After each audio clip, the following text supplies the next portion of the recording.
Hello film fans! As my regular viewers will know, that I have recently finished writing the first draft of my script, later to be the movie which I am making. And I sent that script to a friend of mine called Jenny Waters. Jenny is a professional actor who's been in several films, including Transmission Interrupted, Ouroboros and Jolly Boy's Last Stand. But I became friends with her over 10 years ago when we were both in a production of The Crucible. She was the female lead, I had one line, but we've remained friends and she always helped me out on script. I've always liked her feedback because she has never given a damn for my feelings, which is the best sort of feedback to get. We spoke for about 40 minutes, but I've edited the conversation down to 10. Some of this may be a little bit confusing because I haven't revealed what the plot's about, mainly because I'm still working on it. So anyway, but please don't let that ruin your enjoyment of this conversation. Alright, well, thank you very much for reading it. What were your first thoughts? That's all right. Well, I got quite tired reading it, and I think that was because of the repetition, and I don't know whether I'm just very childish and immature, or whether any audience would find it a bit like of a ball ache. Just because it literally repeats itself at times. Yes. And I think by the sort of fourth time that we're going back in time and going through his journey, you just sort of think, oh God, not again. But to be fair, that is what the character's thinking. Yeah, but then I read it through again and I thought, well, there is scope changing stuff up a little bit in it. And I don't know whether that's down to you as the writer or is it down to the director to find those little bits, those little changes in there so that the audience doesn't want to stab their own eyes out.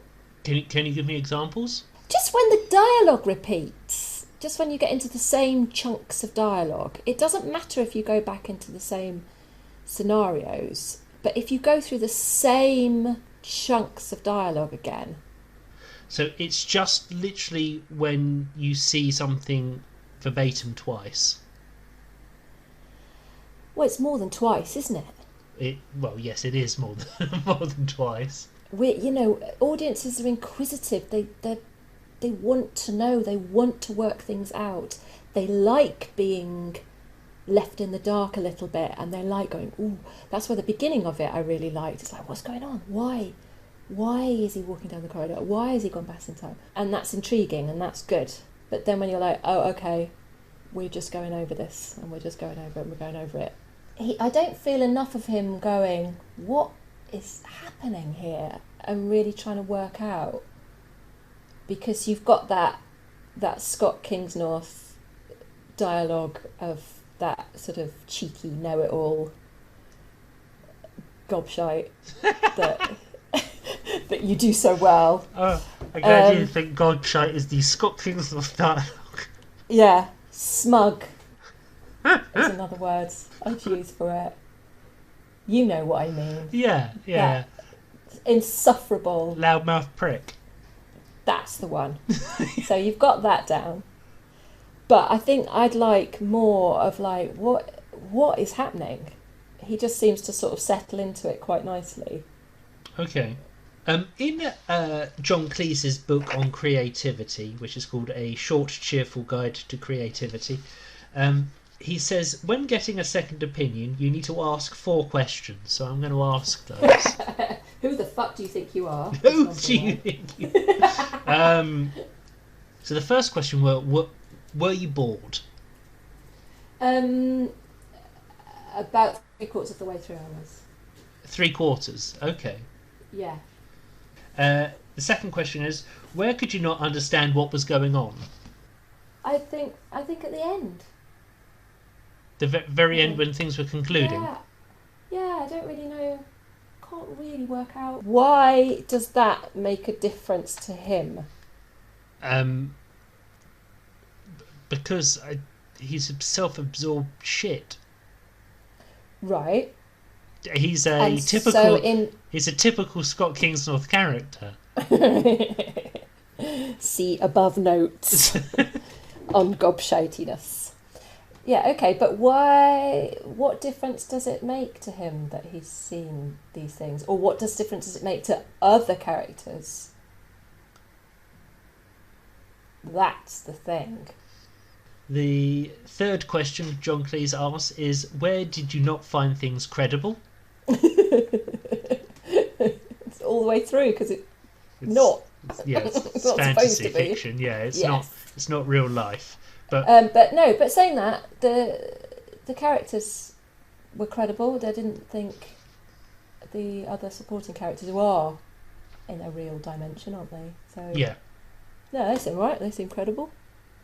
Okay, and was there anything you found emotionally confusing? I suppose. Yeah, I suppose the damaging of the toddler. The damaging of the toddler. That was going to be the title. The toddler's head. I think that I don't want it to be damaged because what scene are we talking about? Where he gets twatted in the head with the toy? Yeah. So were there any other things that popped ahead, like a character you just go, I don't know what's motivating that person. I don't know who they are or what the shit they're talking about. I suppose the Doctor, in a way. That was the one I thought for you. Yeah, I thought it was. I thought give her a half-written part and make her work her arse off to try and make it into a three-dimensional character. I know your game. Yeah, no, I thought she was the only sort of underwritten. I don't know, just give her more of a life, give her more of a character. Give her... I mean, she's saying all the things she needs to say. She didn't need to say much more.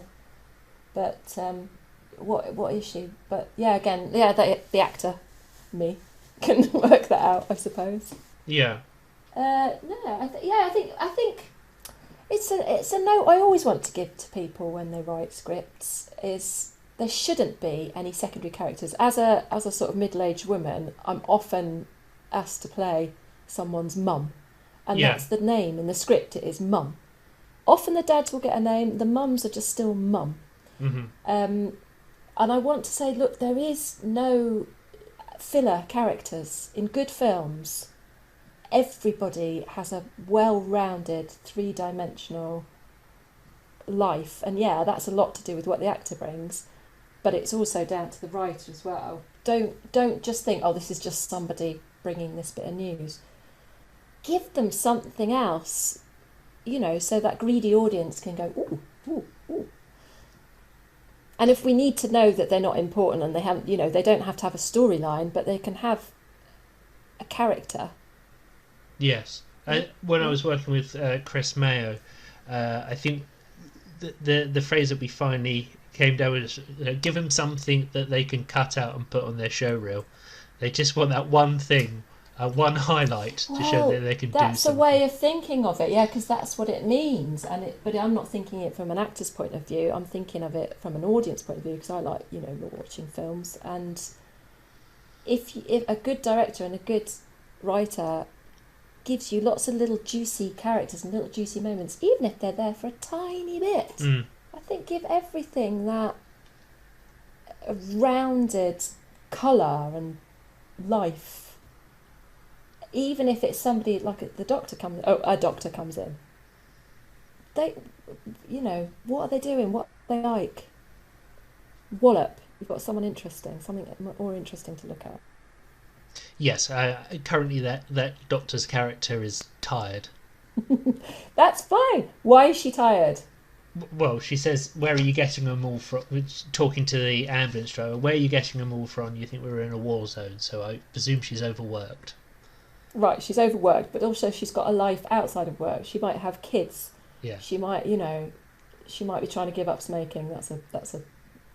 I picked a hell of a day to give up smoking. That's what she needs to say. Yeah.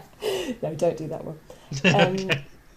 But, just in one little line, one little action, we know that something's going on. Why is she tired? In conclusion, I don't understand the point of it. I don't get why. Just why at the end. Why? And yeah, the characters, some of those characters, your lady characters, needs a bit more interest. Well, that's a good note to leave it on, that summary. Okay, well, thanks very much. Make it better. Yeah, well, yeah, yes, I will. Thank you. Good luck with your film shoot. Oh, thank you. Thank you to Jenny for that feedback. It's always incredibly helpful. It's good to remember not to take any feedback personally. These people only want to make what you've written the best. And, you don't have to take it. On a side note, whilst I was waiting for Jenny to read the script, I ended up accidentally writing another one. I was reading over a play which had been produced, and I started tinkering around with it, and before I knew it, I'd started to adapt it into a screenplay. And 6 days later, I finished a first draft, so I now currently have 2 scripts. I haven't decided which way I'm going forward, but forward is the direction of travel. I'm Scott Kingsnorth, and I'm making a movie.